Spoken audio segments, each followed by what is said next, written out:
안녕하세요.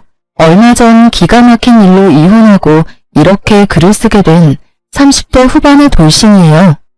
저의 결혼 생활은 생각보다 짧았고 그걸 지금도 천만다행이라고 생각하고 있어요. 저는 남편과 결혼한 지 4년 만에 이혼을 하게 됐어요.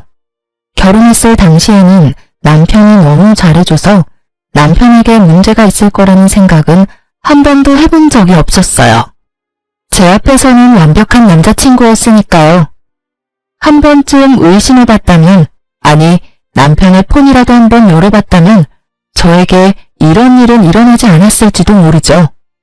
저는 남편을 의심해본 적이 한 번도 없거든요. 남편 폰을 열어서 확인한 적도 없었어요. 사랑이란 신뢰와 믿음만으로 유지되는 거라고 믿는 순진한, 아니 바보 같은 사람이었던 거죠. 저와 남편의 결혼이 순탄했을 것 같지만 의외로 우리의 결혼은 생각보다 험난했었어요. 저는 그리 내세울 만한 직업을 가진 것도 아니었고 집안이 빵빵한 것도 아니었거든요. 시댁은 시부가 사업을 해서 돈도 많았고 특히 시모가 교육자 집안이라 그런지 굉장히 보수적인 분들이어서 예의범절, 가문 이런 걸 따지셨거든요. 그런 분들에게 평범하게 자란 제가 마음에 들 리가 없었죠. 당시에는 저도 남편을 무척 사랑했으니 결혼을 포기하고 싶지 않았어요. 그때 시모가 마지막으로 묻더군요. 너 우리 집안의 제사가 얼마나 있는지 알긴 하니? 제사만 1년에 13개야. 그리고 집에 행사 있을 때마다 와서 네가 거들어야 하고 걔가 우리 집 장손이라서 너는 맏며느리가 되는 거야. 그 정도는 당연하게 해야 되는 일이고 할 수 있겠어? 솔직히 저희 집에서도 제사는 지냈었고 바쁜 어머니 때문에 제가 제사 준비한 적도 많았거든요.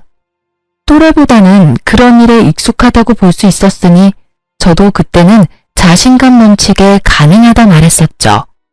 제 말에 시모가 한참을 절 뚫어져라 쳐다보더니 그러더군요. 좋다. 너랑 우리 아들 결혼시켜주마. 원래라면 합가를 해야 하는 상황이지만 아들이 분가를 그렇게 원하니 내가 분가할 수 있도록 해주마. 대신 제사 행사에 절대 빠지지 말고 참석해. 네가 못한다고 생각하면 나는 둘 가차없이 이혼시켜버릴 거야. 이때 느낀 감정은 마치 면접관을 앞에 둔 기분이었어요. 며느리 면접을 하면 이런 느낌일까요? 결국 저는 그렇게 시모의 요구에 알겠다고 답했고 그렇게 저와 남편은 결혼을 할 수 있게 됐어요. 그리고 시모는 분가를 하는 저희의 신혼집 전세금을 모두 빌려주셨어요.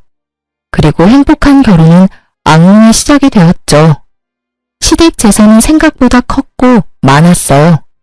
처음에 살짝 버벅대기는 했지만 그래도 한 달, 두 달이 흐르면서 본래 하던 게 있으니 어떻게든 맞춰갈 수 있게 됐어요.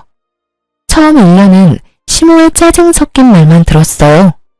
넌 도대체 친정에서 배워온 게 뭐니? 어떻게 제대로 할 줄 아는 게 하나도 없어?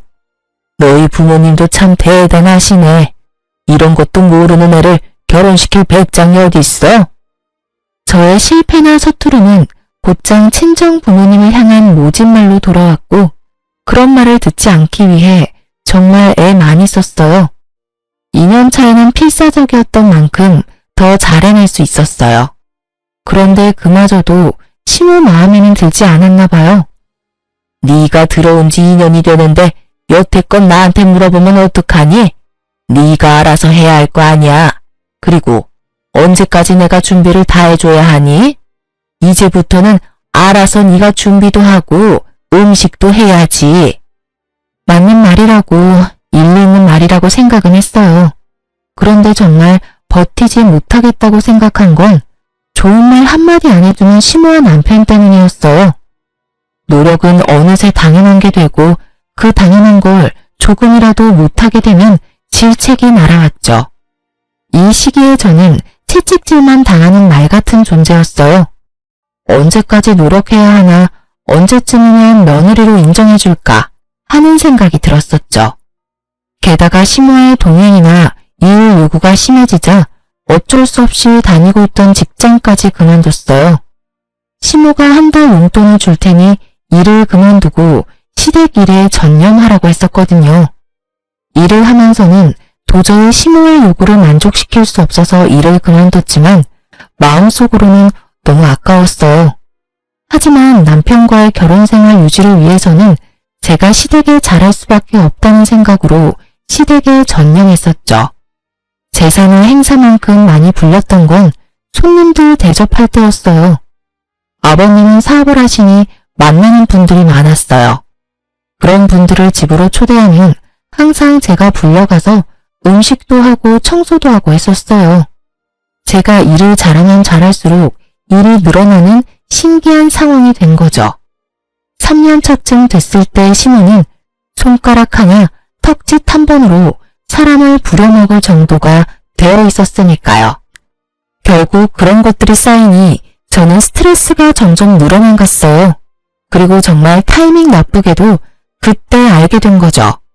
남편의 화려한 이중 생활을. 그날은 정말 즐거운 날이었어요. 시댁에서 절 부르지 않았고 남편과 바깥에서 식사도 했고요. 집에 들어와서는 둘이서 와인도 한잔하면서 즐거운 시간을 보내고 있는데 남편이 그날따라 과음을 했는지 소파에서 영화를 보다가 먼저 잠이 들었어요. 저는 남편에게 이불을 덮어주고 침대로 가려고 했어요. 그런데 남편 손에서 스르륵 빠져나온 폰이 바닥에 소리를 내며 떨어지더군요. 그리고 그걸 주워든 저는 아무 생각 없이 남편의 폰을 열었어요. 남편은 한 번도 폰을 잠근 적이 없었거든요. 귀찮다고, 그리고 문제 있는 사람들이나 비밀로 하는 거라고요. 솔직히 여태껏 남편의 그런 말들 때문에 폰을 확인하지 않은 것도 있어요. 그날도 그냥 탁자 위에 놔둘 수도 있었던 폰이었죠. 그런데 이상하게 열어보고 싶은 기분이 들었던 건 어째서였을까요? 저는 남편의 폰을 열어 사진과 메시지, 카톡을 확인하고는 웃으며 폰을 내려놓으려 했어요. 정말 아무것도 없는 업무나 친구 연락만 있었으니까요. 그나마 남편 덕분에 내가 이 힘든 시집살이를 견딘다고 생각하며 폰을 내려두려다가 순간 폴더 안에 있는 아주 작은 어플 하나에 눈이 갔어요. 그걸 누르지 말아야 했는데 그 안에는 남편이 만난 여자들이 몇 명이나 있더군요. 저는 남편이 바람을 필 거라는 상상도 해본 적 없었는데 이렇게 한 명도 아닌 여러 명의 여자를 보게 되니 너무 당황스럽더라고요. 남편이 그 여자들과 약속 잡은 날을 확인해보니 거의 대부분이 제가 시모에게 불려서 시댁에 간 날들이었어요. 저는 남편과의 결혼을 유지하기 위해서 몸이 힘들어도 제사 준비, 음식 준비, 청소까지 식모처럼 일하고 있었는데 남편은 그런 저를 두고 자기 혼자 열심히 즐기고 있었더라고요. 너무나 큰 배신감과 충격에 부들부들 떨며 혼자 소갈이하던 저는 잠도 제대로 못 자고 그날 하루를 뜬 눈으로 지새웠어요. 그리고 그 다음날 남편이 일어나자마자 묻지도 따지지도 않고 말했죠. 나랑 이혼해줘. 자다 깬 남편 얼굴이 당황스러움으로 바뀌더군요. 그럴 수밖에요. 제가 장난으로라도 헤어지자거나 이혼하자는 말은 한 적이 없었거든요. 연애를 하고 있는 동안에도요. 그런 제가 뜬금없이 앞뒤 다 잘라먹고 이혼하자니 남편이 당황할 수밖에요. 뜬금없이 아침부터 무슨 소리야? 무슨 일 있어? 집안일이 힘들어? 엄마가 괴롭혀? 지 탓이라는 생각은 전혀 안 하고 시댁 문제를 들먹이는 남편을 보는데 역겨워서 구토가 나올 것 같더군요. 저렇게 나를 위하는 척하면서 뒤로는 다른 여자 만나면서 온갖 더러운 짓을 다 했을 거라 생각하니 진짜 너무 견딜 수 없을 만큼 더러운 기분이었어요. 시댁 일 힘들지. 내가 왜 그 힘든 일을 해냈는데? 당신이랑 결혼생활 유지하려고 그런 거였잖아. 그런데 당신 나 시댁에서 일하는 동안 데이트 앱으로 여자 만났더라? 어떻게 그럴 수가 있어? 제 말에 남편 눈이 크게 떠지더니 아차 싶은 표정이더군요. 자신의 외도가 들켰음에도 남편은 크게 당황하지 않았어요. 미안해 여보. 그치만 하늘에 맹세코 그 여자들한테 마음 준 적 단 한 번도 없어. 다 그냥 노는 애들이야. 그냥 그렇게 잠깐 만나고 헤어지는 그런 사람들이야. 두 번 볼 사이도 아니고 용건만 끝나면 다신 볼 일 없는 사람들. 그런 사람들이랑 자기랑은 다르지. 이런 말을 들으니 기가 차서 말이 안 나오더라고요. 마음은 준 적 없고 몸은 줬다. 그러니 봐달라. 어디서 이런 미친 발상이 떠오르는지 도무지 상상도 안 됐어요. 지금 그걸 위로라고 하는 말이야? 아니면 돌려서 나 까는 거니? 그것도 아니면 지금 이 순간을 모면하려고 그냥 던진 말? 어떻게 당신이 나한테 그런 말을 해? 당신 마음이 나한테 있으니 몸은 마음대로 굴려도 된다 이거야? 내가 받은 배신감, 내가 느낀 이 더러운 감정은 어쩌고. 당신이 그딴 식으로 가볍게 미친 소리 한다고 해결될 일 아니잖아. 나도 가벼운 마음으로 이렇게 말하는 거 아니야. 나한테는 진짜 당신뿐이라니까. 봐, 어떤 여자도 오래 만난 적 없어. 당신만큼 나를 완벽하게 해주는 여자도 없고, 무엇보다 내 아내라는 자리에 당신보다 더 완벽한 여자도 없어. 그거면 되잖아. 솔직히 내가 당신을 얼마나 잘 챙겼는지는 당신도 잘 알잖아. 서프라이즈도 자주 해줘. 당신 위해서 선물도 많이 해줘. 당신 집에 있을 때는 다른 곳에 가지도 않고 당신한테 오잖아. 이 정도면 내 마음을 의심하는 것도 이상하지 않아? 난 정말로 당신뿐이야. 다른 여자들 신경 쓸 것 하나도 없어. 그 여자들은 그냥 노는데 필요한 것들이니까. 남편 말대로 남편이 저와 있는 동안 나는 잘해줬으니 저도 의심하지 않았었죠. 그런데 그런 저에게 남편이 이런 짓을 하다니. 그만해. 더 이상 듣고 싶지 않아. 당신의 사랑이 이런 가벼운 것인 줄 알았으면 당신이랑 결혼조차 생각 안 했을 거야. 서프라이즈, 선물을 많이 해주면 바람펴도 되는 거야? 나하고 있는 시간에만 충실하면 내가 없는 시간에는 다른 여자 만나는 게 당연한 거냐고. 여보, 나는 지금 이 상태에서 벗어나고 싶지는 않아. 당신처럼 완벽한 아내이자 며느리는 찾기 힘들잖아. 요즘에 누가 제사를 그만큼 지내고 시댁 일에 헌신을 다해? 어딜 찾아봐도 당신뿐이야. 당신이 있으니 우리가 이렇게 잘 사는 거고. 부모님 도움 받아가며 편하게 사는 거잖아.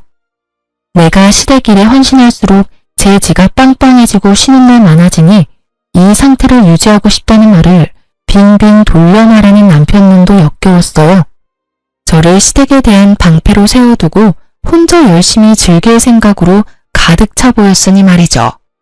반성을 하고 미안한 마음을 가진 인간의 말이 아니었어요. 됐어. 당신 말 듣고 싶지 않아. 나는 그냥 이혼하고 싶어. 당신이랑 이렇게 말하고 있는 지금도 기분이 너무 더럽고 귀가 썩어가는 기분이야. 이혼해. 여보, 미안하다니까. 한 번이잖아. 딱 한 번 걸렸잖아.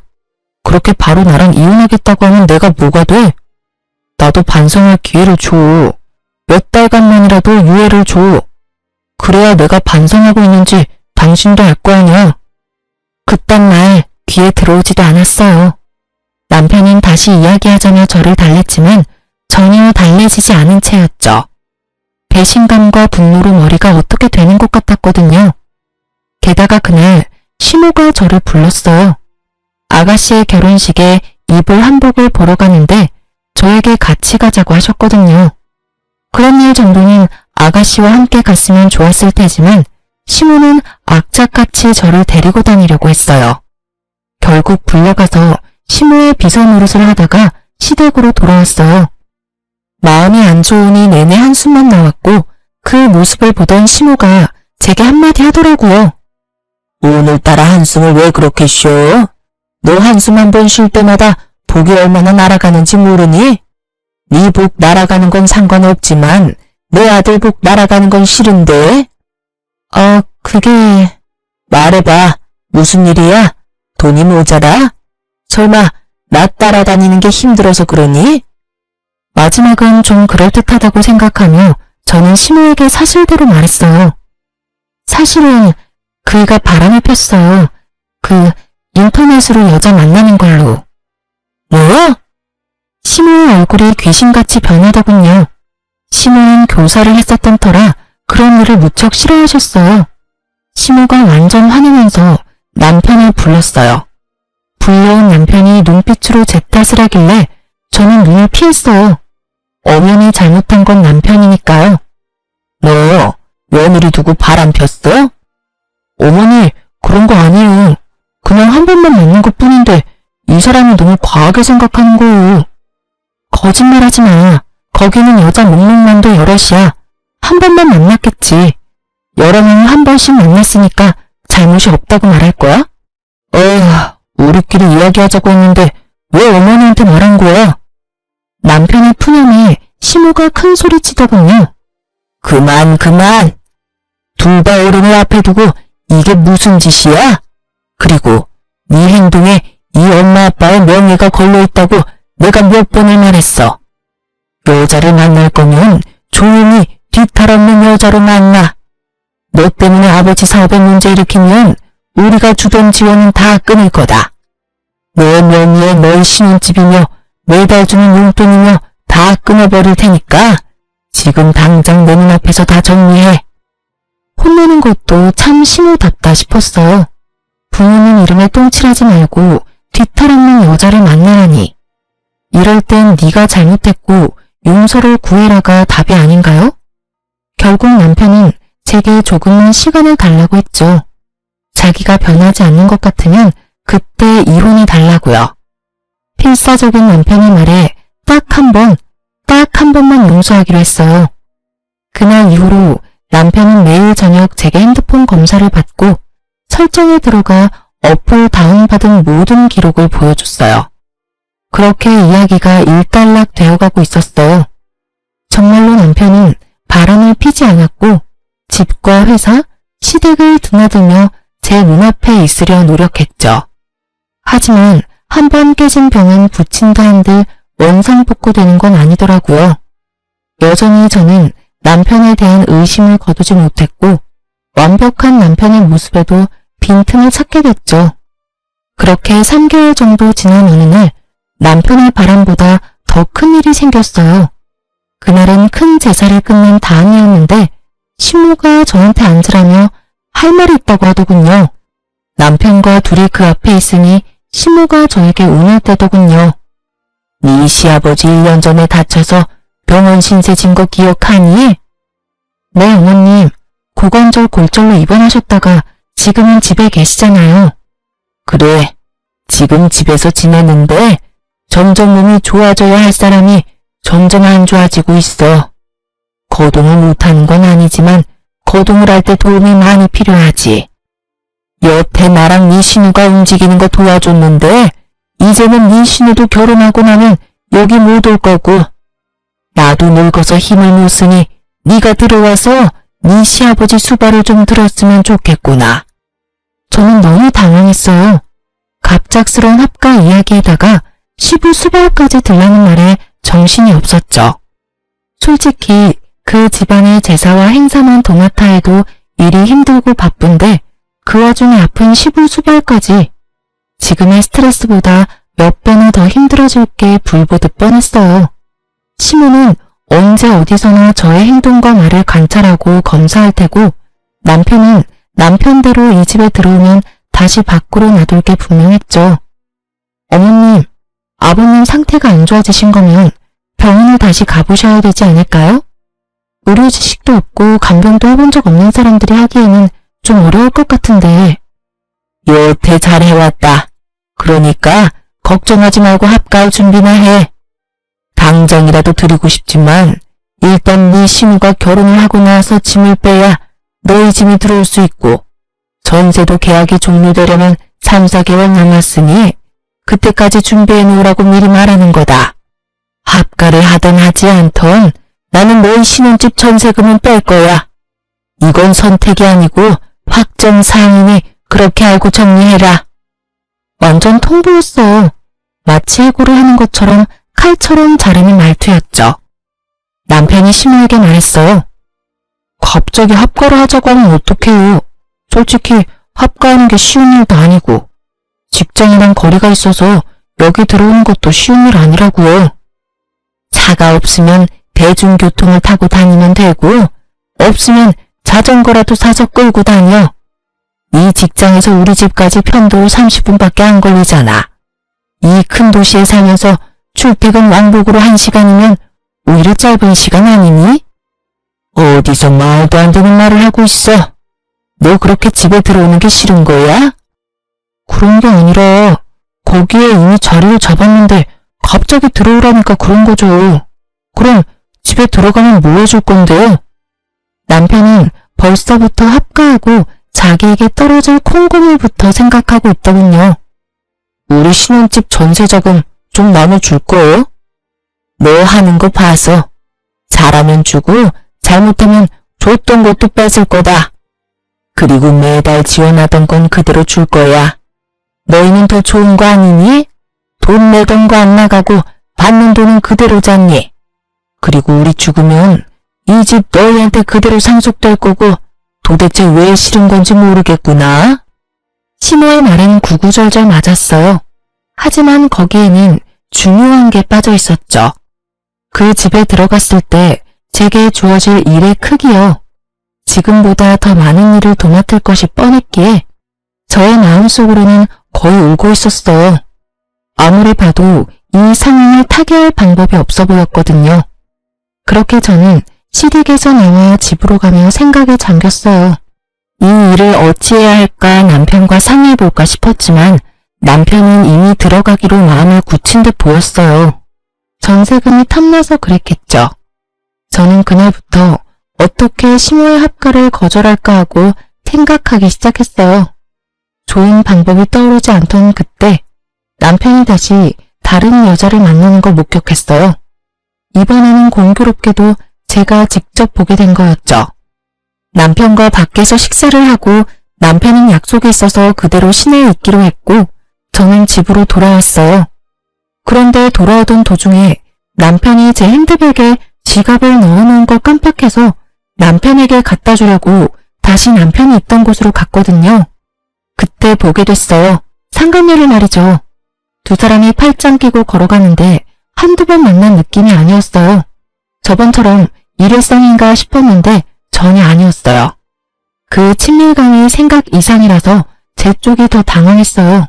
설마 하며 사람을 시켜 그 여자에 대해 알아봤는데 남편은 제가 조사한 기간 동안 몇 번이나 그 여자를 만나더라고요. 결국 남편의 불륜을 알게 되니 정신이 번쩍 들더군요. 제가 시댁일로 정신 못 차리고 휘둘리는 사이에 남편 놈은 또 저 몰래 사람을 만나는 거였어요. 그것도 이번에는 저번과는 다르게 여러 번을요. 시댁에 대한 스트레스, 남편에 대한 분노, 이런 것들이 뒤죽박죽 되기 시작하면서 저는 제대로 된 판단을 할 수 없을 정도였어요. 그 감정들이 저를 삼켜버린 것 같은 기분이 들었거든요. 상간녀의 전화번호를 알아내 그 여자에게 나오라고 만나서 이야기하자고 했어요. 그 여자도 순순히 저를 만나러 나왔어요. 당신 지금 만나고 있는 남자 제 남편이에요. 모르시고 있는 것 같아서 알려드려요. 이대로 만나면 두 사람 불륜이고 당신 상간녀 되는 거예요. 제가 왜 헤어져요? 뭔가 착각하고 있는 것 같은데 그 사람 나 좋아서 만나는 거예요. 저도 그 사람 좋아서 만나는 거고요. 그러면 좋아하지 않는 사람은 정리해야 하는 게 맞는 거 아닌가요? 그렇지 않아도 그 사람이 와이프 곧 정리하겠다고 했어요. 전 그 이야기만 믿고 있어요. 당신이 하는 말 들을 필요 없을 것 같은데요? 이보세요. 당신 이대로 내 남편 만나면 상간녀 되는 거예요. 그렇게 살고 싶어요? 어떻게 남의 남자 뺏어가고는 이렇게 뻔뻔할 만큼 당당해요? 불륜도 뭐 사랑이라고 말하고 싶은가 본데 아무리 치장해도 당신이랑 남편 사이는 더러운 불륜 그 이상도 그 이하도 아니야. 더럽다 그러는데 그쪽이야말로 더 역겹지. 서류상으로만 아니지. 그 사람이 당신 사랑하는 걸로 착각하나 본데 그거 사랑 아니야. 나한테 다 이야기해줬거든? 시댁 지원 받으려면 완벽한 며느리가 필요하대서 들인 아내라고. 그래서 금이야 오기야 열심히 치장해주는 거라고 하던데? 아무것도 모르는 게 누군데 지금 여기서 큰 소리야? 저는 그 이야기에 정말 주저앉고 싶을 정도로 충격받았어요. 어렴풋이 아니 사실은 느끼고 있었어요. 남편이 저를 그럴 용도로 사용하는 게 아닌가 하고 저를 시댁에 보내놓고 시댁의 비위를 맞춰 지원을 받으려는 그런 용도, 그저 완벽한 며느리. 제 용도가 그것뿐이라면 제가 굳이 여기 매달려 있을 필요는 없잖아요.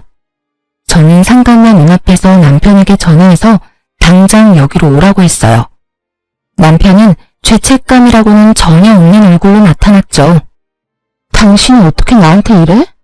저번에 분명히 다른 여자와 만나지 않겠다고 약속하지 않았어? 어디까지 나를 비참하게 만들어야 속이 시원하니? 도대체 나는 당신한테 뭐였어? 당신은 완벽한 아내이자 우리 집 며느리였잖아. 당신 덕분에 일이 잘 풀린 것도 많았고 그래서 미안하게 생각해. 나 때문에 이런 일이 벌어져서. 그래도 나는 내 마음 속이는 일은 못해. 당신한테는 미안하지만 이 여자랑 같이 살고 싶어. 그래서 만남 지속한 거고. 야, 이 나쁜 놈아. 네가 어떻게... 와, 진짜 너무 열받아서 욕도 안 나와. 네가 사람 새끼는 맞아? 짐승 같은 새끼. 내가 여태껏 어떤 마음으로 시댁과 당신한테 했는데 내 뒤통수를 이렇게 때릴 수가 있어? 당신이 나 없이 잘해낼 수 있을 거라고 생각해? 당신 없으면 뭐가 어떻게 되는데? 이 여자 웃기네. 당신이 와이프라고 뭐라도 된 것처럼 행동하는데 나라고 당신이 하는 일을 왜 못하겠어? 여기서 미친 짓 그만하고 그냥 깨끗하게 헤어져. 그게 훨씬 덜 비참할걸? 상간녀의 그 말에 저는 한바탕 퍼부어주려다가 언뜻 그런 생각이 들었어요. 이렇게 비참하게 내가 살아야 하는 건가? 이 남자에게 매달려 본처 자리를 꿰고 있어도 나한테 돌아오는 건 아무것도 없지 않을까 하고요. 시모가 나를 마음에 두는 건 그저 내가 하는 일을 잘하는 시모라서 그렇고 실제로는 나를 딸처럼 생각하는 건 아닐 거잖아요. 그런 사람을 위해서 내가 이 남자의 이런 여성 편력을 견디며 살아갈 수 있을까 하는 생각이 들었어요. 그러자 정신이 번쩍 들었어요. 이대로 이 남자를 내게 돌려놔도 내게 남아있는 건 합가에서 시집살이 당하며 남편의 바람을 손 놓고 바라보는 것뿐이잖아요. 저는 입을 닫았어요. 남편에게 아무런 질책의 말도 하지 않고 남편에게 말했죠. 알았어. 이혼해줄게. 당신 같은 남자는 내 쪽에서 사양이야. 대신 시댁에는 비밀로 하고 이혼해. 이혼하는 순간까지 비밀 잘 지켜. 그리고 최대한 우리 이혼 빨리 해결되도록 협조해. 대신 상간녀 위자료 소송은 할 거야. 그렇게 알고 있어.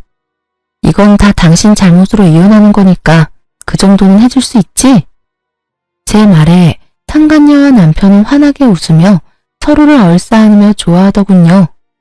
소송을 한다는데도 좋아하는 걸 보니 위자료는 남편이 다 내줄 것 같더군요.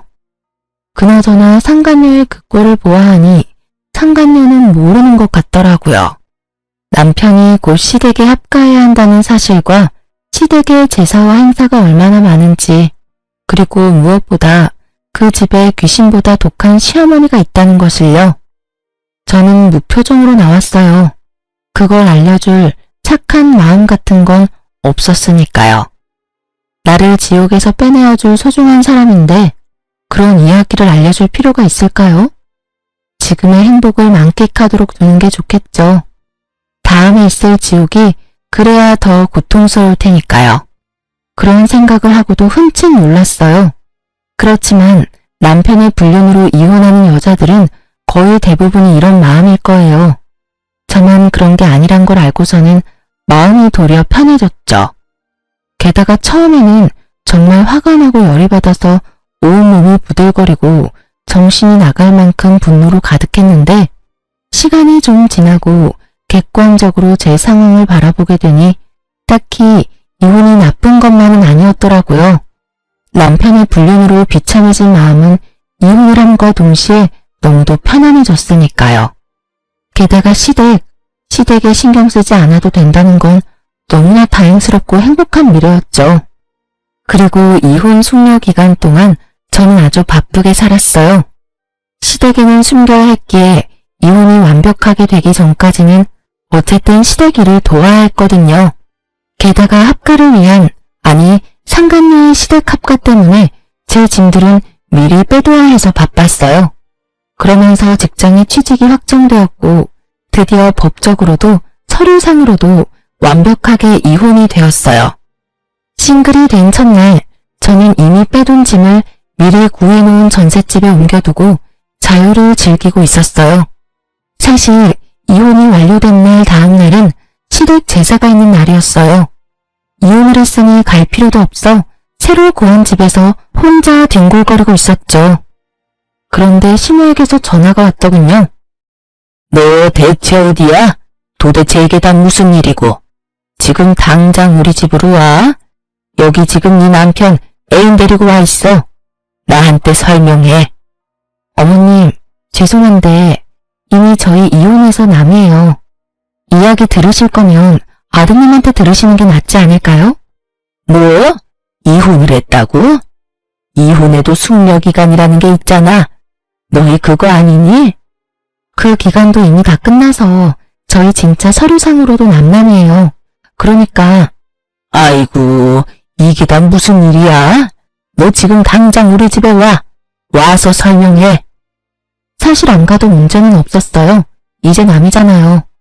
그런데 시모의 모습을 보니 상간녀와 전남편의 반응이 너무나 신경 쓰이더라고요. 도대체 뭘 어떻게 했길래 시모가 저한테 오라고 전화를 했을까 싶었죠. 그래서 시댁으로 갔어요. 집안에는 상간녀와 전남편이 가지런히 시모 앞에서 무릎을 꿇고 앉아 있더군요. 시모는 저를 보더니 턱짓으로 들어와 앉으라고 시키더군요. 전남편 옆에 앉았더니 시모가 물었어요. 너희 왜 이혼했어? 저 남편이 이 여자랑 바람이 났는데 저한테 이혼해달라고 하더라고요. 그 여자 너무 좋아한대요. 게다가 이 여자도 저한테 이혼해달라고 요구했고요. 넌 본처잖니? 그런 애가 그렇게 쉽게 이혼을 해주면 어떡해? 어머님, 이 사람이 좋다고 하는데 제가 막을 수 있을 리가 없잖아요. 그리고 저는 사랑 없는 결혼을 못해요. 제가 결혼할 때도 말씀드렸지만 저는 저 사람이 절 사랑하는 동안에는 뭐든 할 수 있다고 했잖아요. 그런데 절 사랑하지 않는다니 제가 무슨 할 말이 있겠어요? 본처가 다 뭔데요? 그렇게 자존심 세우고 앉아있으면서 두 사람 하하호호 즐거워요, 사랑해요 하는 거 보고 있으라고요? 그렇게 살면서 제 정신이 망가지는 걸 가만두느니 그냥 지금 당장은 쪽팔려도 이혼하고 제 살 길 찾아가는 게 낫다고 생각했어요.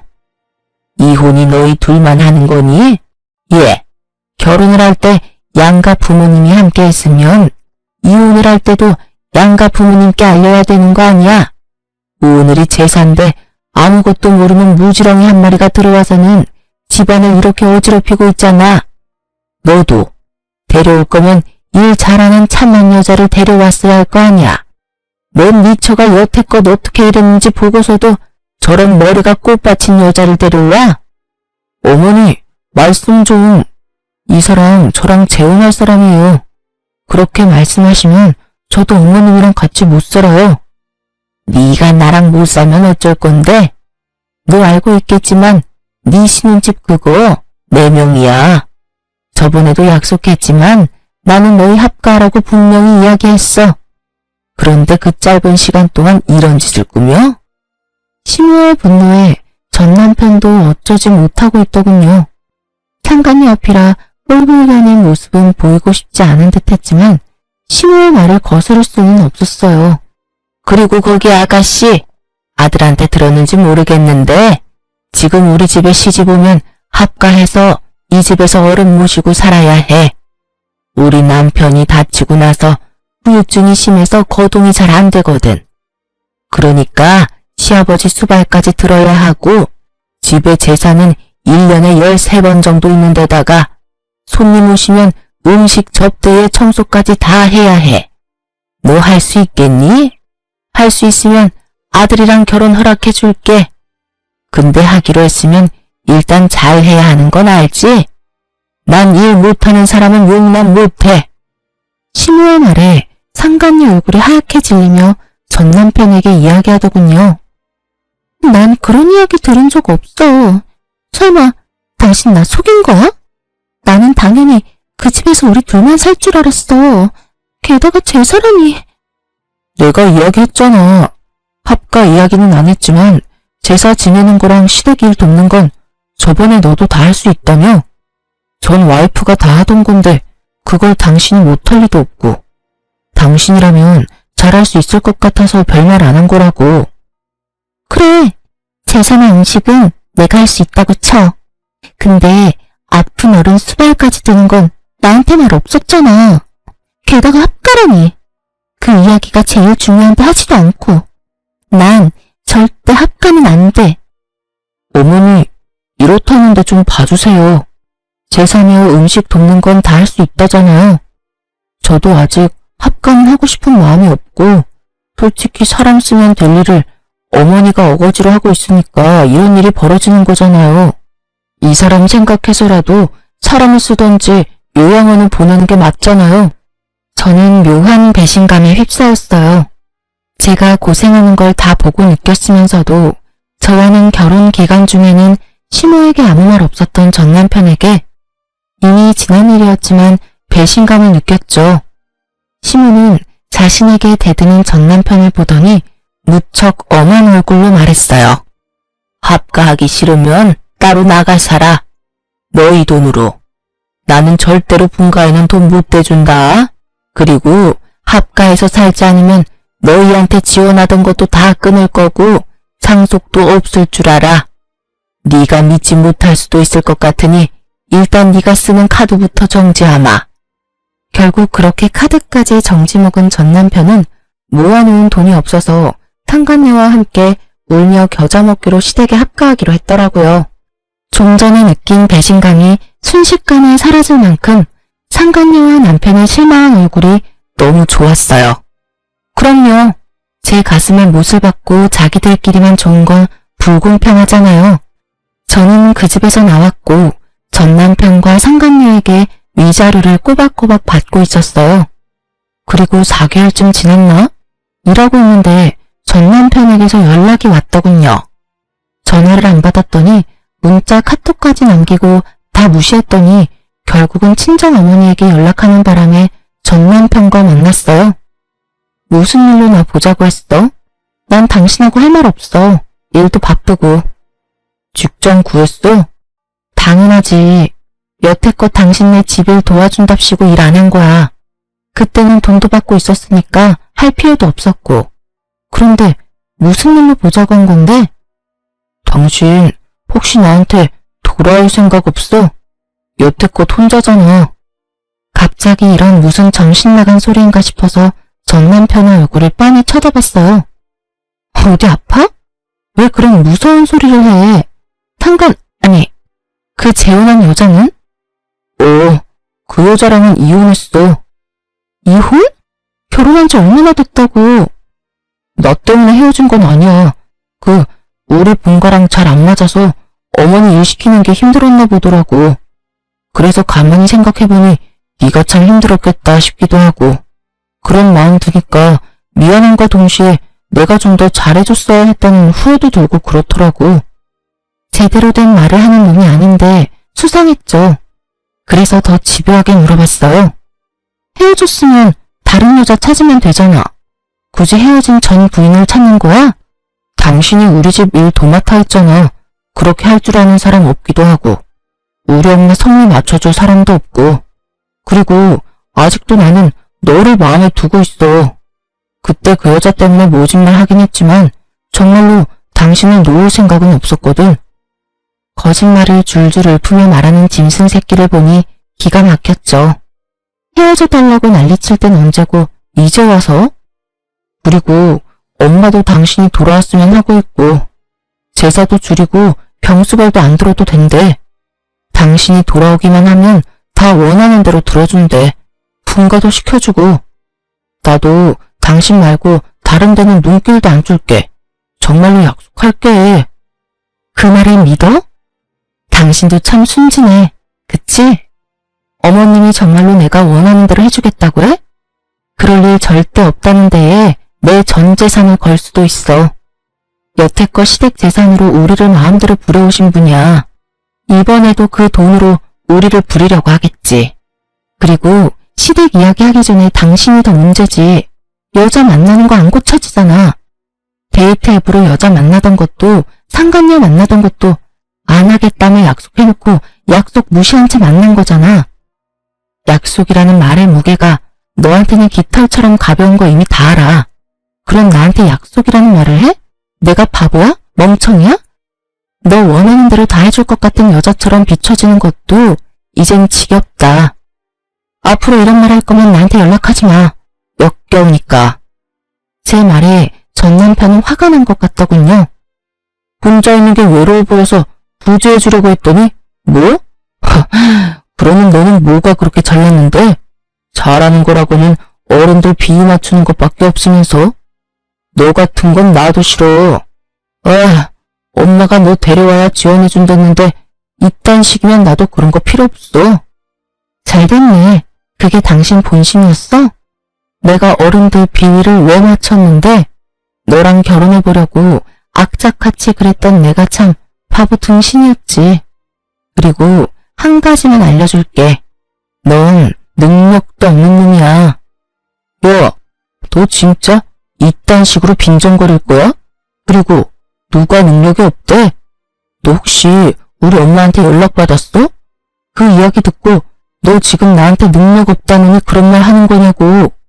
갑자기 급발진 걸려 당황하는 전 남편을 보며 저는 의아했어요.